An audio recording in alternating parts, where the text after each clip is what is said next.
Good evening, all, and welcome to Kal-bardr Corner as we continue our walk down this road to retention.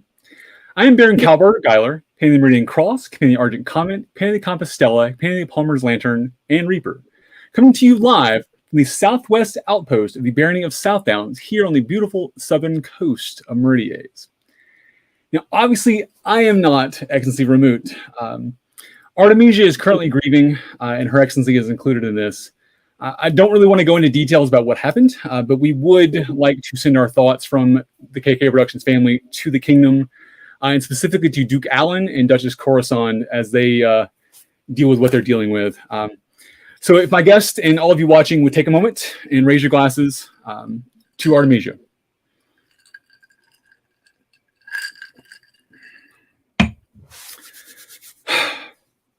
And now, on with the show. Alrighty, joining us for this episode, we have the Duke of Fuck Yeah, currently enjoying his well-earned retirement, Duke James Lestrange, called the Holy. Good evening, Your Grace. What's up, guys? If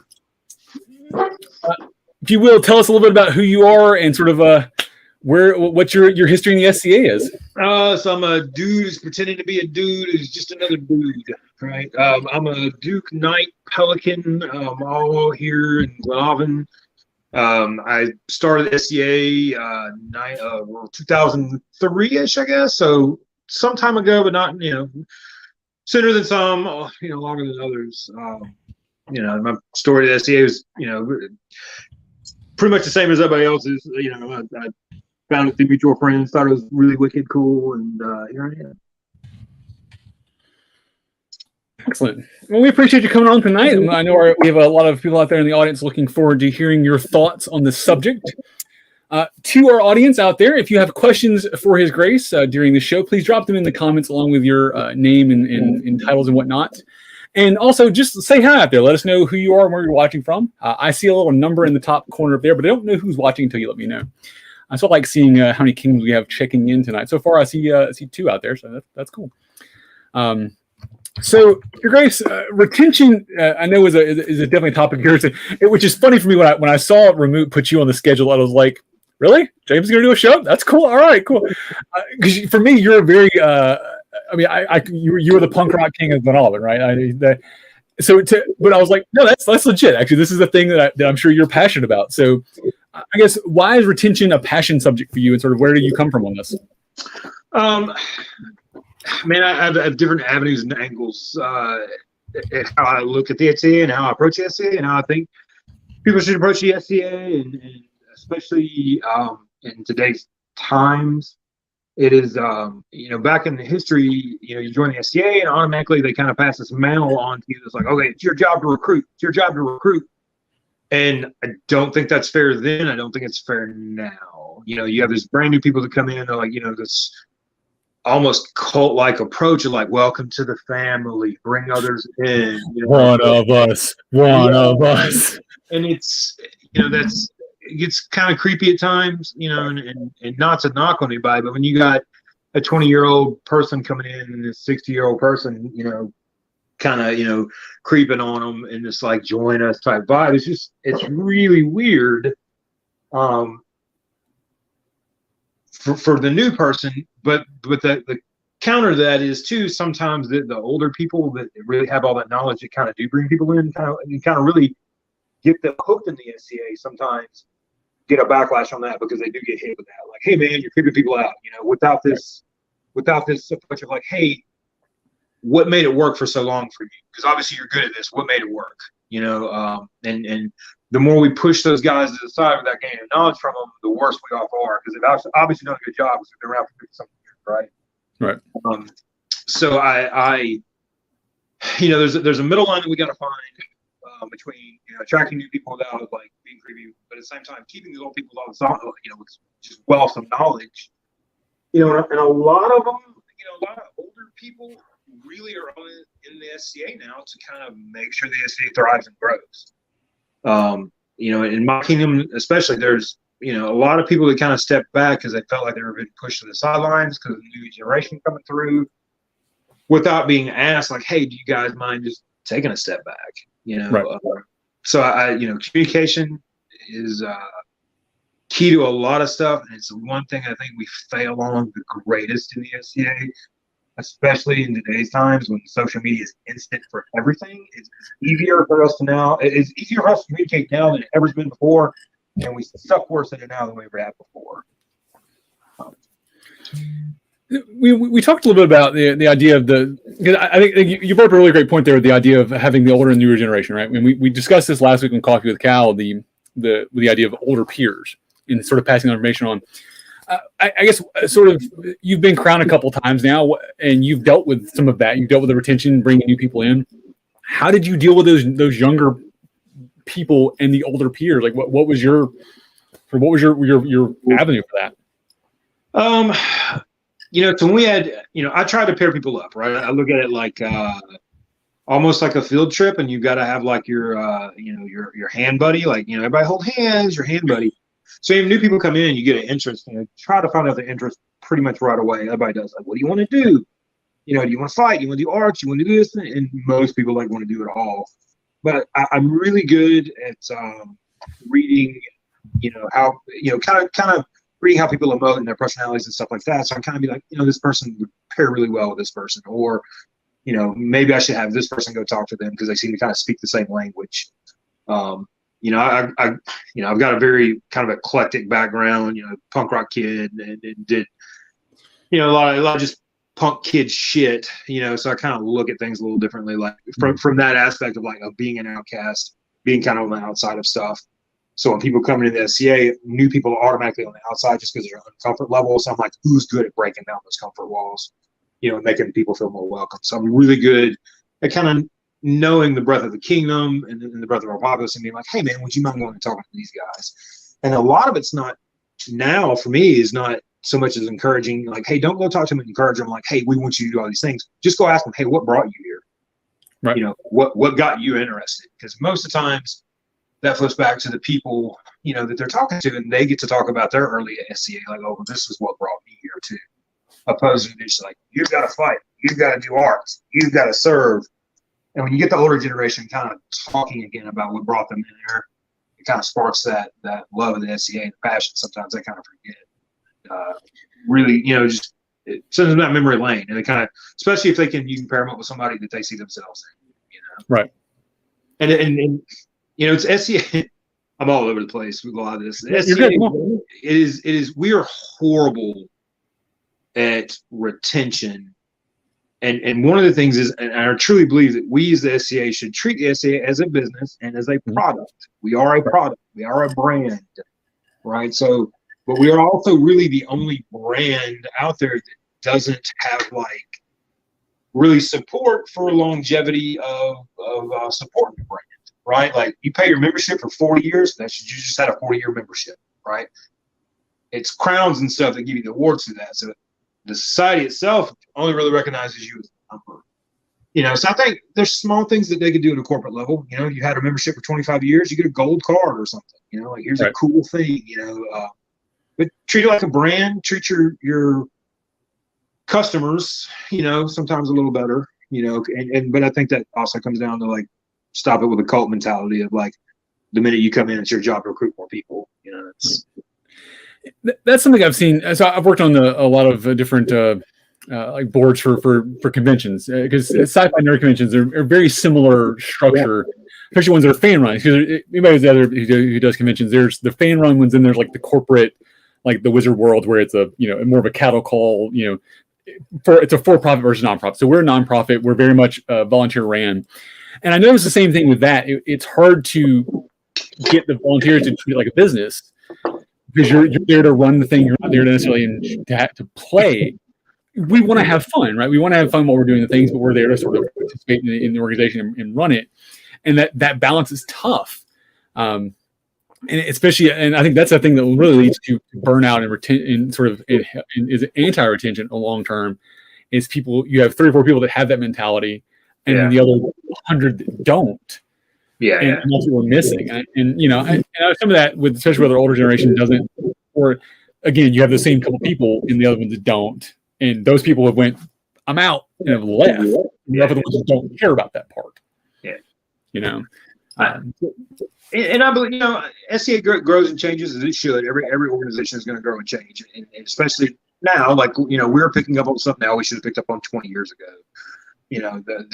How we treat people, how people are treated, how the rules can be really encompassing for everybody. The trans movements and same-sex crowns and stuff like that are things we really should have looked at in the past. But hey, we're here now, right? And that's important. So we can't pull on that because we're getting there.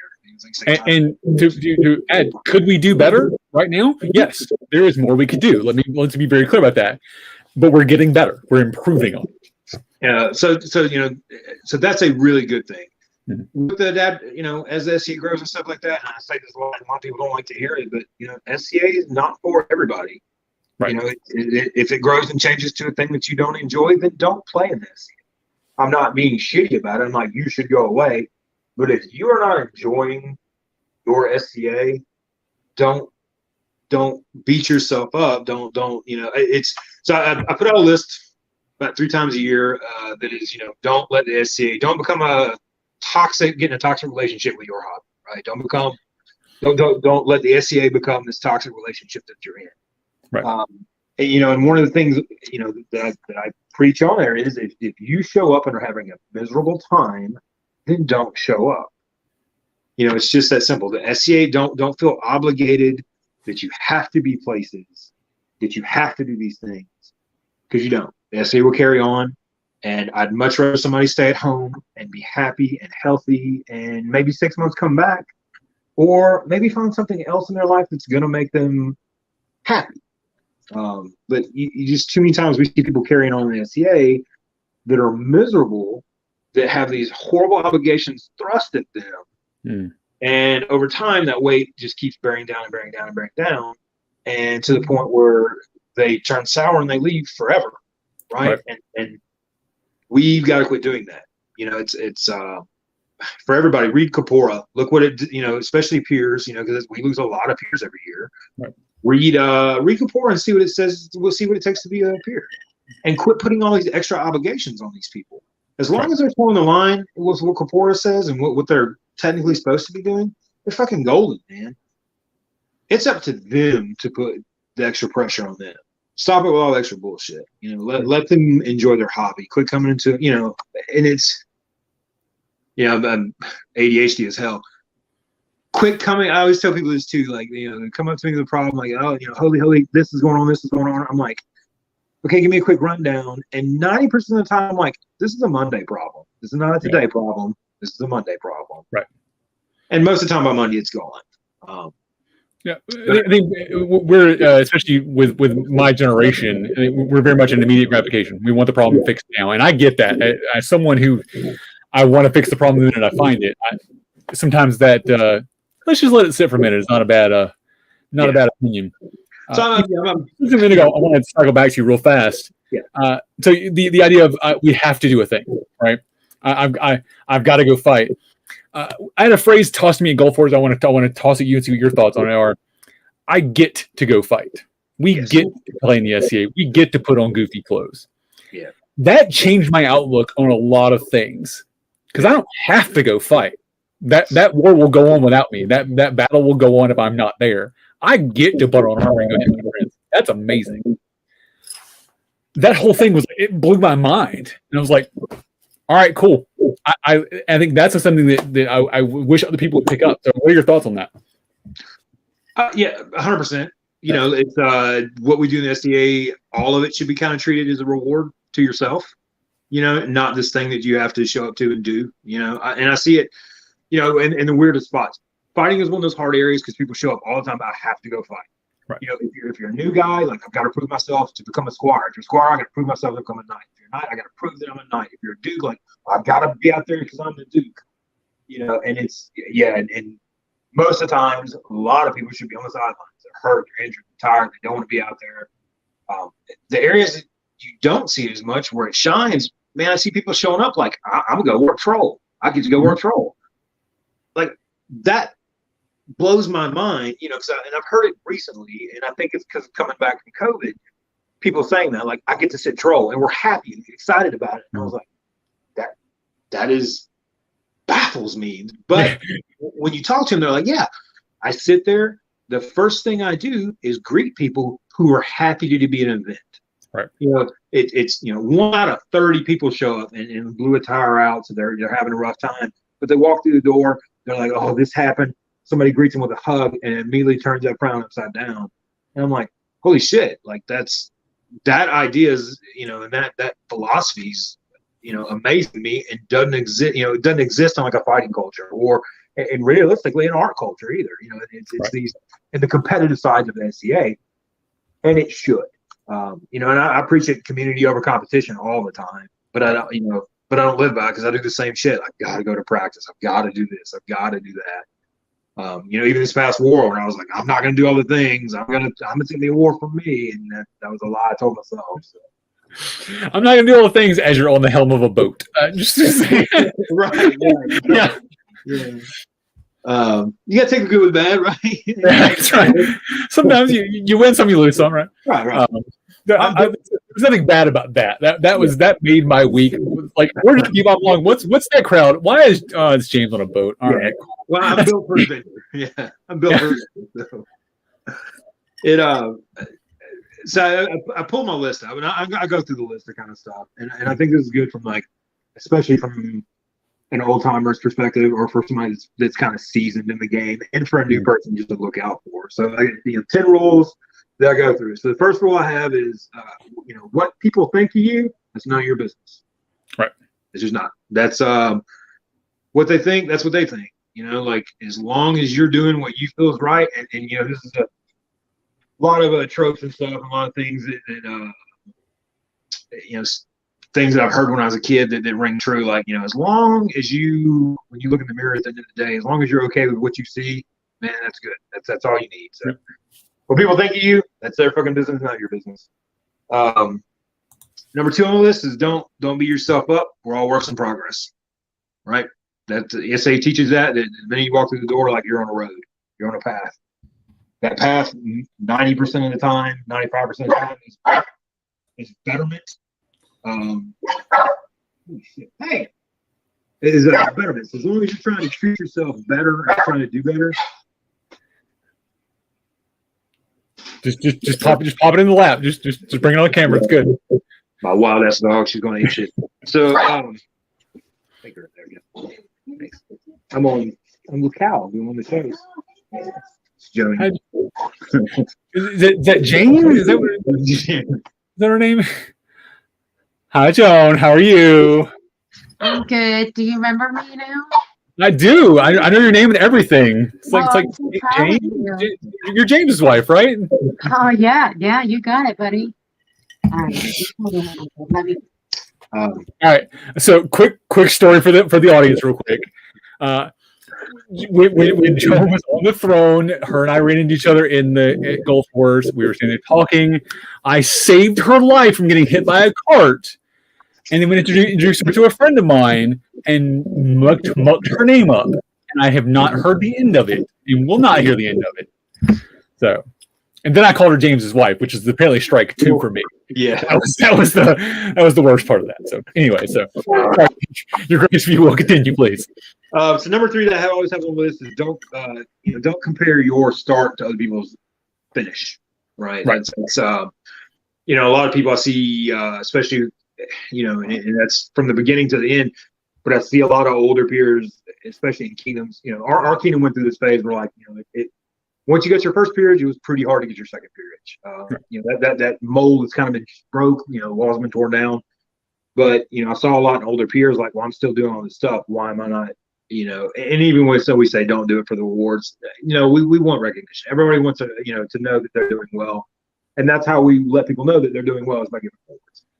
So to tell people we actually had a question come up about that. I think will be a good time to do it from the outline or from Artemisia. Excuse me. So when you were king, did you ever use awards to help keep people in the game? I feel sometimes those empowered do not use the award system well. So you've been on the other side of that. What are your thoughts there? I am like Oprah when it comes to being crowned. I am not hearing you, James. Can you hear me still? Yeah. Can you hear me? Is that better? Can you hear me now? Oh, I know why. There you go. Continue. Sorry. So when I'm on the throne, it's the Oprah show. Especially if it's non-armigerous, I will give out any award at any time. And I tell people that like our system for giving out awards, for recommending people, it's an online form and stuff like that. But if you catch me at 7 o'clock, 8 o'clock in the morning, I'm probably going to give that award out that day, as long as it's not stupid. But 100%, like that's what they're there for. Right. They're cookies. And the more you give out, doesn't especially non-armigerous stuff, it doesn't lessen it for anybody else. It doesn't change anything about the game. It doesn't, that is why we have them. Why the people don't use them is beyond me. Right. Outside of peerages, like I don't get that. It drives me insane. And again, it goes back to even like membership. Yeah, people playing in the SCA for 30 years who've never gotten an award. I'm like, somebody fucked up hard, super fucking hard. Like just maintaining a membership for 10 years should get you something. Not even 10 years. Right. You've maintained your membership for a year. Hey, here's this thing, or that is support of the SCA. If they're showing up, taking the trash out, if they're doing, just showing up at this point. Right. But yeah, it drives me insane. And I've seen crowns do that. Like, oh, we don't want to diminish the value of this award by giving it out too much. Blah blah blah blah blah. That's. Well, I've heard the Corbin is a great example, right? So I heard some previous crowns in Meridiers that they gave out, a bunch of them. It was like, you get a Corbin, you get a Corbin. Okay, cool. We all get fancy hats. Yay.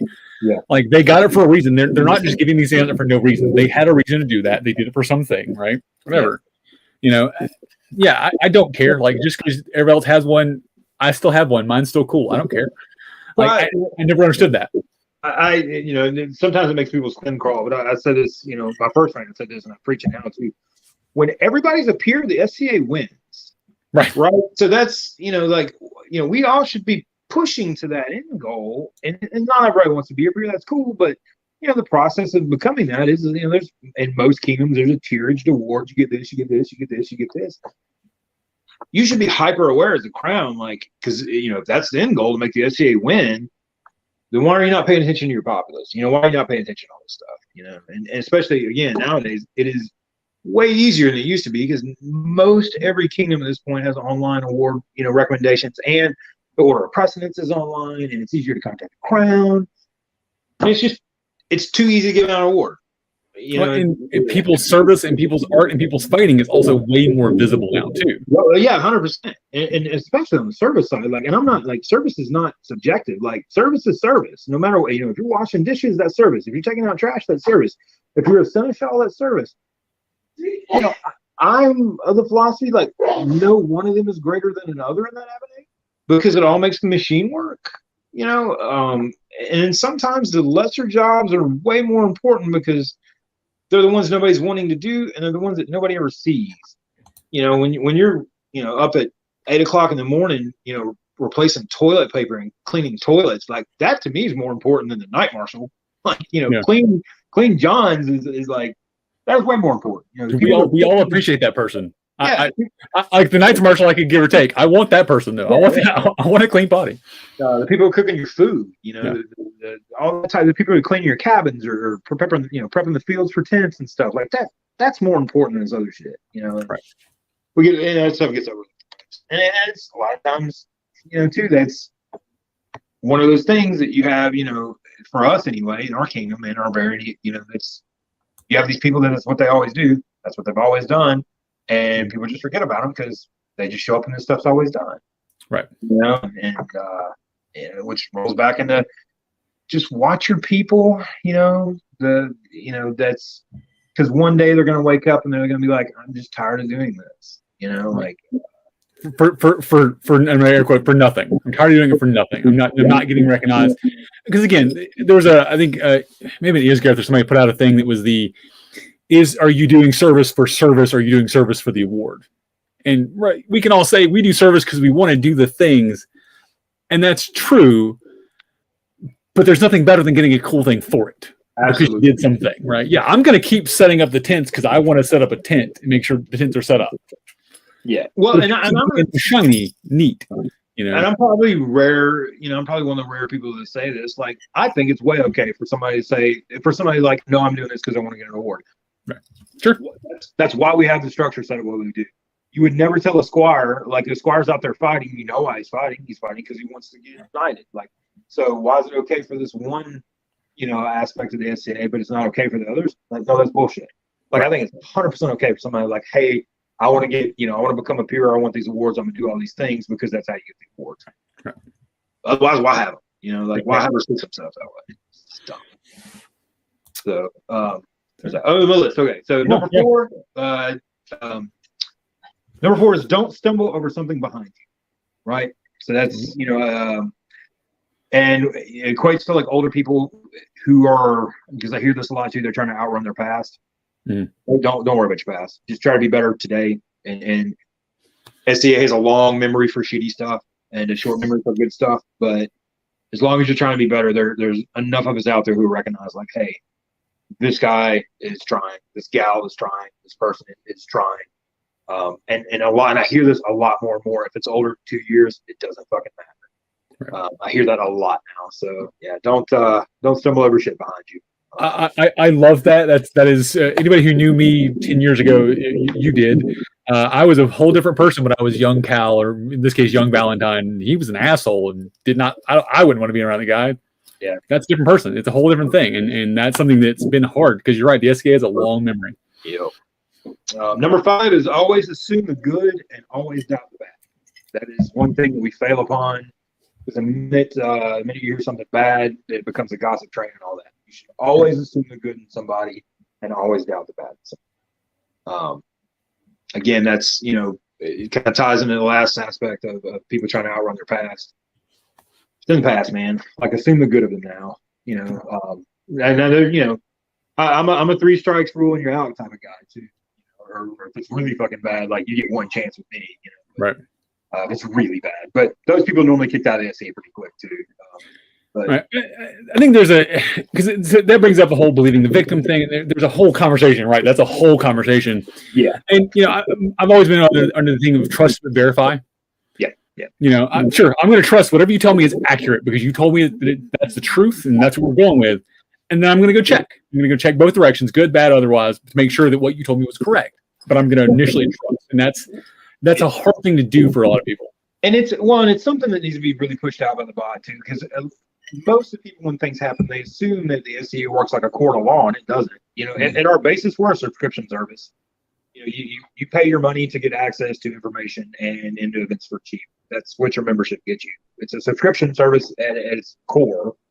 And it can be argued what you get, what value you get out of that. But people always assume like, oh, it's like a court of law. I accuse this person. They should do this. This should do this happen. This should happen. This should happen. And this and this. And it's like, it doesn't really work that way. And, something we all should work on, that there should be a system for that. I see victim blaming happening a lot. Right. And that's got to end. And it is, now, especially now that there's, just the term victim blaming, is more and more prevalent. So, we're working on that. That's part of that, whole thing, right? Never, not stumbling over the past. So, number 6 is don't ever put the keys to your happiness in somebody else's pockets.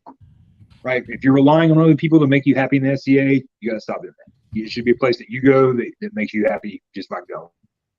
I see a lot of new, young, old, especially old, showing up expecting things, or and I hear this a lot, and it's a failing on certain people. But I hear ladies, like, well, back in the day when I showed up, all these gentlemen used to carry your baskets and all this stuff.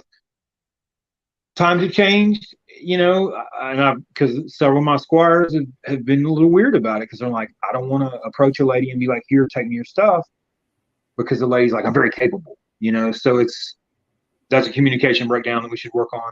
But again, if you're showing up expecting all these things and that's what's going to make your event, maybe you should reevaluate what you expect out of an event. And the things you do expect, maybe you should be doing yourself.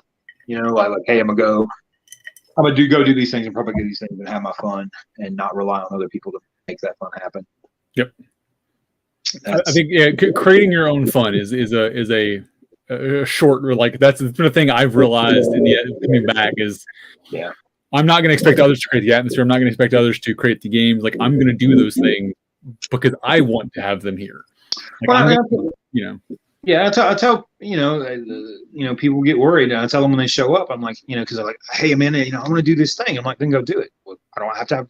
Do I need to get permission? Do I need to do this? I'm like, if you're just wanting to have like a little dance, no, go do a dance. If you're wanting to do games, go do games. If you're wanting to do this, as long as it's not hurting anybody or breaking a rule, no, go do it. People will be ecstatic that you're doing it. Mm-hmm. Especially new ideas, because we get caught in the trap of cookie cutter events where it's the same old thing, which I think kind of perpetuates that can I do a new thing attitude, right? Because they don't want to break the mold, and I'm like, no, the mold needs to be broken. It's apathy is what creates that mold. I think there's a lot of people I've heard, because I'm you and I sort of share some opinions that we talked a little bit about before the show about my current strife with Coleman. Actually, I'm currently running some gambling a gambling book for their crown list, and it has gotten the Society Seneschal involved. Again, you do some things, sometimes you have to deal with that, and that's okay. But I have heard people not wanting to deviate from the path because they're scared they're not going to get elevated. Like they're like, oh, I don't want to do that because that'll look bad on me and blah blah blah. And I was like, which I get that, and there's a fear there, and I guess I've just sort of went in the opinion of I don't fucking care. I'm gonna have fun. Yep. If I get elevated, I get elevated. I don't care, and that's a hard thing. Like I had to sit down with that thought and go, okay, do I really want to be this peer? I'm gonna be a peer. I'm gonna be peer-like. Fuck the award. That'll come if it comes, right? That's a hard mentality to grasp though, so I get it. For some people, especially. So my analogy for peerage, and it's kind of what I tell people, I had the luxury, I've elevated a lot of peers at this point. I was blessed in several very good reigns where a lot of the orders kind of came together and agreed on a lot of things. Blessing on my part to be able to recognize these people. And most of them older people that have been playing for a while in SCA who had kind of given up on peerage. New crowns, new kingdom, whatever, gave them new life. And they had, an era about them that just was different. Mm-hmm. So we had some of the, newer players ask kind of like what helped them, what made them turn the corner. Because people kind of assumed it was me just coming in like a wrecking ball, like I'm elevating all these people. And it's like, no, that's not what happened. The orders came together, they recommended. So the analogy that was kind of, explained to me, and I kind of agree with this, is we're all kind of kids lost in the woods. You're just trying to make your light bright enough that we can see. That's it. Right. Once you're bright enough, once you've illuminated enough of the forest or the darkness that people see that, like, holy shit, this person, that's peerage. That's when you're should be brought in, and like, this person is doing all these things. This person is a wealth to the society. And I think that's a really good analogy. Is like, you just got to make your candle burn bright enough, and there's no path to that, Right. And there should be a guideline like, hey, do these things that'll get you elevated, But at the same time, man, if you're burning bright enough doing these other things, like, why would you recognize? Right. Like, there's some key points. There's some things to hit, but yeah. Two things real quick. So Song said, this is my game, no one else's. I love that mentality, Song, and you're definitely one who I think has embraced that more than any. And let me apologize to my mother. I'm sorry, Mother. I know you're out there watching. I'm sorry my foul language has offended my father today. So my bad.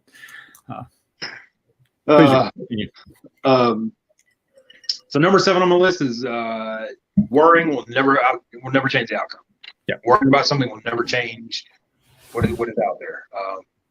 Do and act. It's that whole. If you've messed up, apologize and move on. Be accountable. But just sitting on something and worrying about it doesn't change anything.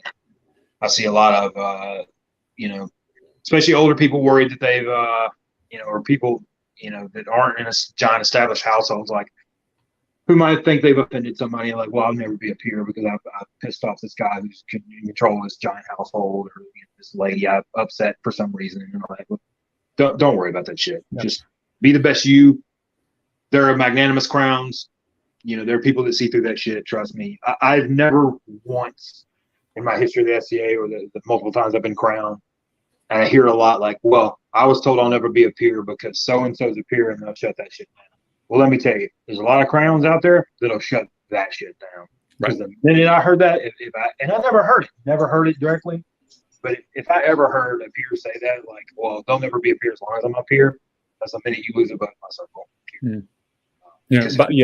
Here's the circle. You're over there now. Have a great one. Yeah. It is. That is a you problem at that point, not a them problem. So because I think to settle that for a second, I think it is then their job as a peer to help them get better. That's the job of a peer, to improve the population. So if they're not doing that, and maybe that person can't, right? Two people don't always get along. Two people aren't always going to have the same opinions. I get that. What are they doing? There's something they can do to help that person improve, and that's where I think the miss is. If they're not doing that, that's a problem. Yeah. Number 8 is don't let yesterday take up too much of today. It kind of folds back into everything else we talked about. SEA is so wound up in the past, and people trying to outlive their past. Don't let yesterday occupy today. Like for good and for bad. All the good you did yesterday was good for yesterday. Mm-hmm. More good can be done today. That's and for the bad too. Like all the bad shit you done in the past, it's in the past. As long as you're not doing bad shit today, like gold. It's pretty easy. I always heard it as like don't believe your own press, or don't read your own credentials. I always say, like, it's okay to drink your own Kool-Aid, you just can't like the taste. There you go. I like that. Number 9 is the secret to having it all is believing that you already do. We come to SCA. I equate it to being a stick jock, right? There's nowhere else in the world that I get to be a rock star from swinging a stick pretty okay. Like, why would I fuck that up? Right. This is a great gig, man. Yeah, and that comes to everything, especially in the arts thing. Like, so many people are passionate about their art. You get to be a rock star, and being a peer is being a rock star. Don't let anybody tell you otherwise. Being a peer is being a rock star. You can literally be a rock star for having cool spreadsheets. Yeah. It's like don't. The secret to happiness is believing you already. Secret to wanting is believing you already have it. Number 10 is be yourself. Everyone else is already taken. So that's Do you? Yeah. You do you. That's and all that. I kind of wrap everything and all that up. The package is for the SCA is, and this is something taught me about Bear Killer, which I totally believe is, be accountable for everything you do, for the good, the bad, everything. We want to be humble, but when somebody comes up to you and thanks you, be appreciative of that thank you. Like let them know, like, I appreciate you for recognizing this, just the thank yous and stuff. And the other side of that, if you fuck up, own it. Yeah, I fucked up and apologize and mean it, and if they can't accept your apology, again, like, you've done all you can, at that point, as long as you're correcting the behavior, doing something correct behavior. Right. I think, you hand them the apology and then you're done. Yeah. You go on and deal with yourself, which is correcting that behavior. Yeah. So these things are easy for people jumping in the SCA because they can look at it because they don't have a history in the SCA.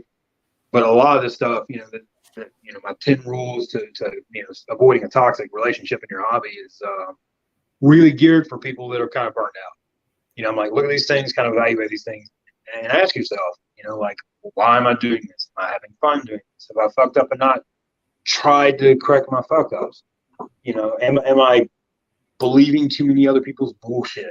Because that's easy too. I've heard horrible things about myself, and that weren't true or just misunderstandings, and didn't approach the people that I heard it from, or didn't kind of follow it through, and spent 6 to 8 weeks just in misery because I'm like, fuck, I'm a horrible person. Like, oh my god, I'm a shitty fucking peer. And it took some other friends like, hey, dude, have you talked to anybody about it? I'm like, well, no. And I'm like, well, maybe you should talk to some other people, because you're taking the opinions of like 2 people that don't really know you or misunderstood something and letting that control your SCA at this point. And right. That's not healthy. It's not good. And then they're kind of telling me, like, do you enjoy going to events? And I'm like, I don't know right now. I don't know, because I'm so worried about other bullshit when I show up. And I'm like, well, then don't go. And if you start missing the event, then maybe you should come back. And yeah, that took like 2 events. I missed an event. I'm like, God damn, I should have missed an event. But it's we've got to, especially older people, have really got to, as the SE changes, and I say older, even within the last decade, really, even pre-COVID, because SEA has changed dramatically in the last 4 years, and especially post-COVID with just everything that's kind of been brought to the light, as we should constantly reevaluate what we want to do in our hobby, what our hobby is, who are we in our hobby, how can we help the hobby, or, and I tell everybody this, it's okay just for it to be a hobby. If you just want to show up, grill, drink, that's man, do that.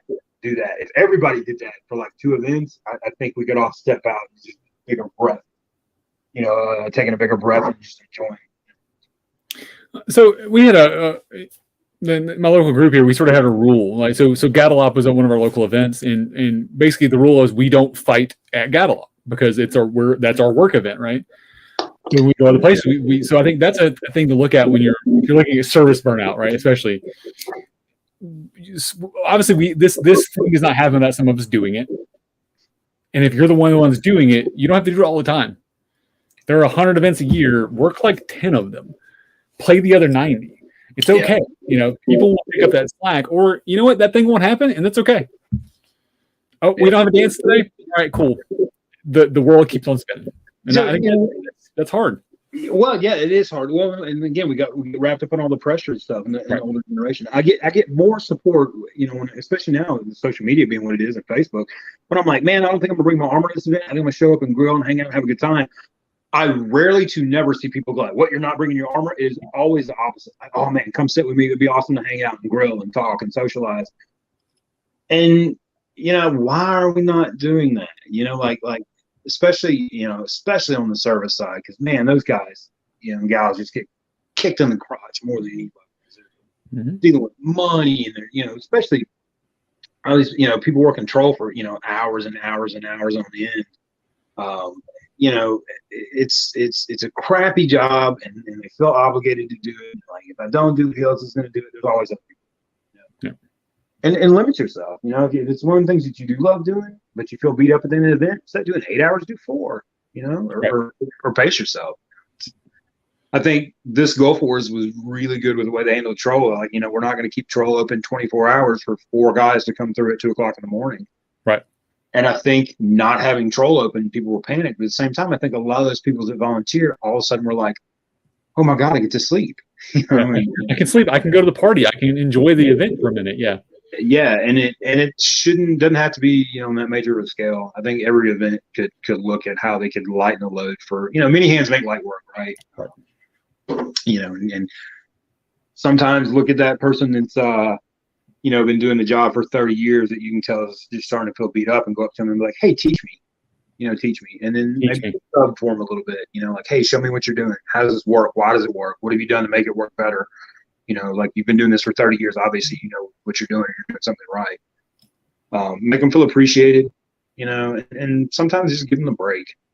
I see it, I see it a lot, good or for bad with, we have, Duke John the Bear Killer lives in our kingdom. Was my home group. He's one that I was constantly smacking my pee-pee when I fuck up. So, but I think, he's fucked up enough in his past. I'm sure he recognizes when to do that. So, and when I was smart enough to to learn from some of his mistakes too. And don't get me wrong, I still make I make enough of my own, but I see it a lot with him because he's a big fixer in the SCA, and I see him just, when you get exposed behind the curtain, it just eats at you a little bit. And for someone like him, if they constantly come to, we need you to do this thing. And at a certain point, and he just can't say no. He just loves it too much to say no. And I think, at a certain point, people need to be back off of that a little bit. Like, John, what do you do that makes it work? Why does it make it work? What is different about you? And give that guy a break, Right. and for every, there's every kingdom has John the Bear Killers. There's hundreds of them across the society, that just get beat up by that stuff. When we lose people like that, the SCA loses. Right. Big time. I go away, it's not a huge impact. There's 20, 30 other guys in my area that replace me. There's guys like your John the Bear Killers, your people like that. that's a giant loss to the SCA. Just off sheer knowledge, but just how to handle things. The adaptability that they have. Their willingness to grow, their willingness to change, their willingness to look at the society from what it was to what it is now, and to kind of fill in the gaps of what worked and what didn't work. When that goes away, man, that's a brutal hit. Right. Yeah. I mean, because some of the people have been, there's people I've talked about in the West Kingdom. We're, by the way, so yeah, happy SCA New Year, right? 56 years in the SCA, and there's people who've been around since day one. They're still out there kicking, and man, some of the experience that they pull is ridiculous, and we're starting to lose a lot of that. So we need to be careful not to do that. And that's something that I've really, again, the younger generation sitting here tries to, I want to have those people having these conversations because they're not going to be around for another 100 years, folks, or another 56, right? No, exactly. A lot of it comes down to communication, just opening channels and asking people, like, I appreciate what you do. Why does it work? And like most people in SCA, especially if you're your peer, like they love hearing themselves talk. So if you can get them, kind of open that door, what works, what doesn't work. Especially if you have real interest in it, like suck all that stuff up, suck all that knowledge up, let them know they're appreciated, let them know what they're doing and it's something that is needed and that you want to continue on, you want to help, because most of the time it's, for a giant love of the game. And when they see that you love their kid as much as they love their kid, that's just a passion that kind of keeps them around. Even if it's for only a year, anything we can do to just kind of feed that passion and keep people like that around. A little bit longer, a little bit longer. Just give me a little bit. So speaking of that, actually, I'm going to cycle back. We had a couple questions come in that I'm going to try to run back through here. This relates to the idea those older people, right? So, like if John the Bear Killer is doing all the cool stuff, what do you, and this is going back to your time as Crown and others, like what do you do for him? So the question was from Akiyama from the Middle Kingdom. How do you keep creating value for those members who have, in this case, earned all the awards? Like, what do you do to sort of keep them engaged if they're not those people? Like, obviously, Bear Killer is going to be around because he wants to be here, but like, there's other people that do that. They get their peerage and they sort of won. How do we keep them around? Yeah. So there's two types of peers, and neither I say there's more than two types of peers, but when I say there's two types of peers, it is, you have people that get their peerage and quit the SCA, and that is okay. That is what they want to do. They accomplish their goal. They're moving on to their next adventure. Let them move on to the next adventure. So, if they're just going through the motions and not adding anything at this point, they're going to get sour and burned out. For the other people that keep on, there's always more than SCA. There's always more. That's the joy of what we do. There's always something else. I'm at a point, and it's sounds egotistical in a little way it is, because I want to stay relevant in my own kingdom too. But, I've hit a point, Joni, my consort, my wife, doesn't want to fight in crowns anymore. A lot of ladies in our kingdom, older peers that never had the opportunity to be a consort. That's something I can do. That's a small thing I can do. It's nothing. That's what I do. But there are other ladies, just listen. I think that's very important. There's some ladies in our group that used to do performing arts stuff, and they were kind of lamenting that, our performing arts has kind of died. Me as a person that kind of listens to that stuff and is an empath, like, well, shit, I'll do performing arts. Like, what do we want to do? Play, skits, whatever, I feel as a peer, my job is to be a shepherd to everybody. So if I've got the energy now, that's, and I say that, like, again, when I talk about people not feeling obligated, if you have that energy in you, just listen, because you'll pick up real quick what people need. And a lot of times when they have maxed out on awards, that's not really what they're striving for anymore. They're just looking for that next thing. Right. Even if sometimes it's just living in the glory days. I've had, the lady can show up, and if, me just kind of stepping, fetching, setting her shit up for her, toting her, basket around, setting her feast gear up and serving her a feast, if that's going to make her event, like, I'll do that. Like, that's nothing, that is nothing for me to do to make, somebody feel special. Yeah, no, I agree with you. And that's something that I think is that is really important to see for those, the aging populace. I had the honor at the last coronation to escort one of our countesses to the Rose Ball. And it was like, yeah, I would have much rather been sitting around playing and drinking and doing the goofy stuff.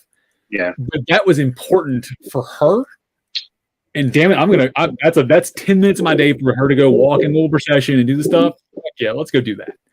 Yeah, It is, and one thing we need to remember too, the SCA was started, first tournament, Queen 11 Beauty, right? So especially our roses and our for us, it's our diamonds, all the Viscountesses and stuff. Our roses and diamonds is, that's at the heart of everything is the queens, right? Kings, again, they're just, dudes that swing a stick pretty good on a day. The queens, most of the times, are the heart and soul of the kingdom.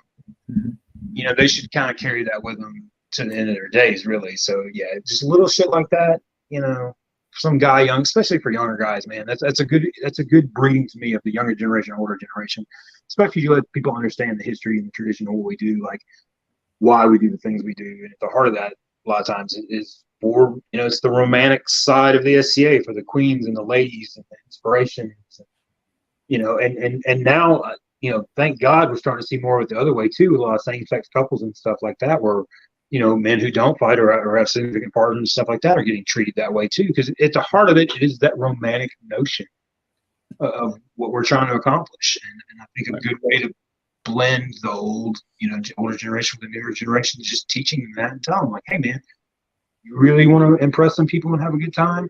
You see this older Duchess walking across the field, go carry her chair.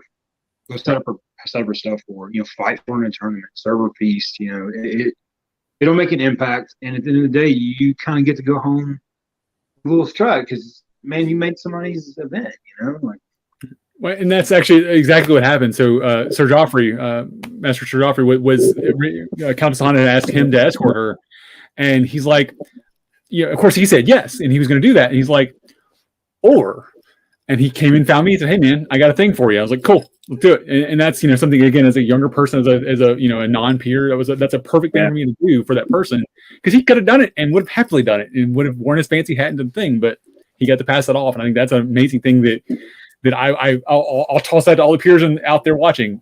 Look at that. Look at the people who are non-peers who want that recognition or want to be part of that or need that dream, sort of need that inspiration, and toss that out. That's an amazing thing.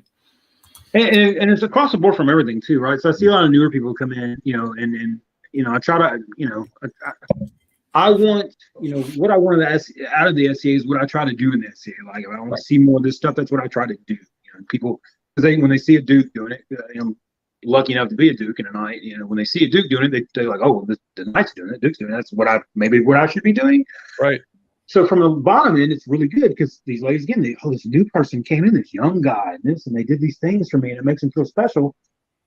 And it carries on because I'm on the other end of the spectrum when I'm doing stuff like, oh my God, this Duke is doing these things for me this night. And, so it never ends. Like from the time you start to the time you finish. And again, it is such a minimal thing. And for me, that's, because I truly, the SCA is my role is being a shepherd to the society. And when I go home, knowing that these people are like, that I made just a small portion of their event by just, serving them water or something like that, like, that, oh my God, it's very special to me.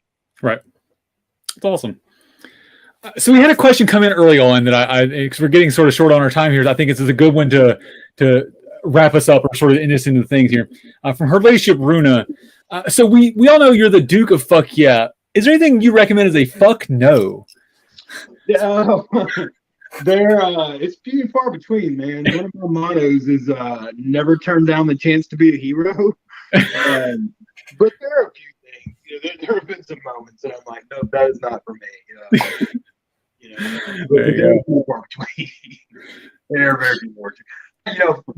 I Jesus Christ, from Jello wrestling at a Diamond Wars to building a 150-foot slip and slide into the ravine. I was gonna say, I heard about the slip and slide. I've heard the slip and slide stories. Yeah. Yeah, we've done the beer Olympics. Jesus Christ, I'm amazed they ever made me a fucking beer to begin with. So, I almost feel like at a certain point they're like, the only way I think we might stop him is if we give him a period. Maybe the obligation, maybe they'll fucking pump his brakes a little bit. But it's hard for me to say fuck no. Penetration is, that's up until that point. I'm pretty much good. Oh God, I saw that question come in and I was like, I'm going to ask this because it's going to be a funny one. Damn it, I don't know where it's going to go. So thank you for keeping it a little clean for me today, James. Appreciate you. Yeah. I have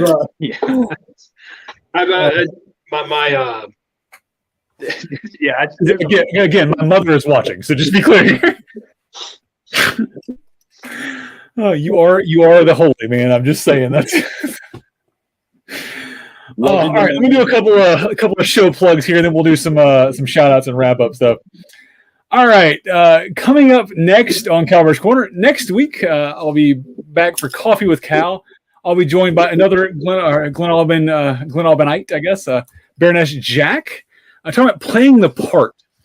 So for me, this is a thing. We've talked a lot tonight about sort of that peer, being the peer, and sort of and doing the things like that. Jack and I talked about this at Gulf Wars. It's really something that we're both really passionate about. Of this, being the Baron. She is the current Baroness of Small Gray Bear for some period of time. They're in the middle of transition at the moment because her and Axel have moved. But sort of that role is very important to her, and that's something we sort of bonded over. So I'm looking forward to having that conversation. And I love Jack. I've known Jack for since I was young and stupid. So she knows all my young and stupid stories. So we might share one or two of those. So we'll see. Let's see. Let me pull my calendar up real quick. Monday, the 23rd, we've got the next episode of Look Inside with Isgert. She's joined by the Honorable Lady Adelaide. So talking about the Jaffa program. The Jaffa program is something that I had never heard of until this came up because it's something we do here in Meridies. But it's the nope, not going to do it. It's their sort of youth program. The Page School stuff is part of that and sort of some of that. But tune in for that and to see more. And on the 19th of this month, we have a new show coming to Calvert's Corner that's not going to be anything that anybody actually wants to watch for anything useful. So myself, His Grace James, and His Excellency Fergus for 3 former fat guys. This is going to be an hour of ridiculous fun. And yes, hold on, that is James in a pink leopard romper, because why not? Basically, it's going to be the 3 of us, or rather, James and Fergus telling stories, and me sort of playing referee. That's what I see is going to happen. So many stories. So many stories. And so I pitched this idea to the 2 of them because I was told that they have stories they both tell, but from different places and often with differing viewpoints. So we're going to sort of see who has the most accurate story, and the audience may end up voting on that. There may be prizes. We'll see. But it's basically going to be a comedy hour. There will be drinking involved. Tune in for that. That is the 19th at 8 p.m. We're going to do it probably monthly. So look out for that. And the next Road to Retention will be on the 15th. I do not have a guest booked for that yet. When Rahmut is done with what she's got going on right now, I'll check in with her on that and get that information. As always, if you want to join us and supporting KK Productions, everything we do, and all the shows we have coming, and also we now have Avacall is in the KK Productions family. So welcome to them. But you can check us on Patreon, patreon.com/KK Productions, and join the grand wall of patrons. And get your name here and get some cool merch and stuff. Also, check us out on Redbubble. You can search KK Productions on Redbubble. We've got stickers out there. And check me out on TikTok at Kal-bardr. That's it. Okay. So, James, Rahmut always does a shout out to one of our populists or a couple of our populists. For you, who is someone you'd like to highlight tonight? We have Baroness of my Barony, Baroness Rahmut, the Ariel. She's been a long time player. They were, she was Baroness some time ago and is Baroness again now. And she is. Anytime I feel like I'm sliding the SCA, I just spend time around her. Just spending time around her, I feel rejuvenated. She is one of the shining stars of our kingdom and our barony, and I want to grow up and be her. Good job. I like it. I think that's actually, I'm going to get that name from you later, and we have another show coming that I'll hopefully announcing this week that might be she might be a good guest for. So my shout out today is actually somebody I met I talked to today and got to fight with today. Job Fitzgodrick down here on the coast. He's the Knights Marshal for the Shire of Arenal. So the Shire of Phoenix Glade in Sir Brialthans was doing a practice today, and Job decided to cancel their practice in Arenal once a month to go and support Phoenix Glade. I think that is something that's just super cool. I want to see our groups supporting each other and sort of traveling back and forth, especially as fighters. I think that's super important. So I think Job doing that was really just a step in the right direction for that camaraderie, especially we see down here on the coast. So So check him out, Job Fitzgodrick. He's an amazing individual. If you ever get to fighting, super fun fight and just a cool guy to be around. He's those people like he comes off the field just all teeth and grins, just like, yeah, I got to do a thing, and he enjoys it, man. So there you go. So I want to wrap up retention here today. I think first of all, I want to your if you will please after the show send me your 10 bullet point list. I know you've posted it before. If you will ping it to me, I'm going to share it on the page. I think it's a great thing to share. I told the audience I'd do that. Man, just you've shared so much knowledge, but if you could wrap up for you retention in a box, what's your like synopsis statement? God, that's tough. That's tough. It's a blend of the old and the new, right? When you look at your, time in the SCA is, always look at where you're going, but always remember where you've been too, and as long as you're hitting everything with that same passion you once had, I think you'll be good. Yeah. You said something before the show that I think is my synopsis. It's the relationships, right? The SCA is about relationships, and whether we're talking about, the awards are great and the this or that office is great, but man, the relationships we build in this society really is the biggest part of, I think, of retention. The family that we create, and we've talked about the whole cult thing, and yeah, we are a cult, folks. We're a family, but like leave that for later. Don't hit newcomers with that. But I think that's really where we get retention is by creating that family. So I heard Count Bart from RDA's, and I'm stealing this from him, and I'm not sure if he's told it either. He heard him say this one time. People refer to the SC as a game, and like when you're done playing when you're done playing a game, you put the pieces back in the box. The SC is not a game because we don't do that. So quit lying to yourself. It's not a game. It's not a hobby. It is a relationship. It's. There you go. All right. Well, Your Grace, man, I as always, I appreciate having you on, and you're a delight. And I was excited. Like, I hated the Rahmut had to cancel that, but I was excited to get to come on and hang out with you a little bit. Looking forward to our time later this month, seeing how that comes. So, and of course, I appreciate everybody out there watching. You guys keep tuning in. We'll keep doing this. And until then, this has been James and Cal in Kal-bardr's Corner. Have a good day, everybody.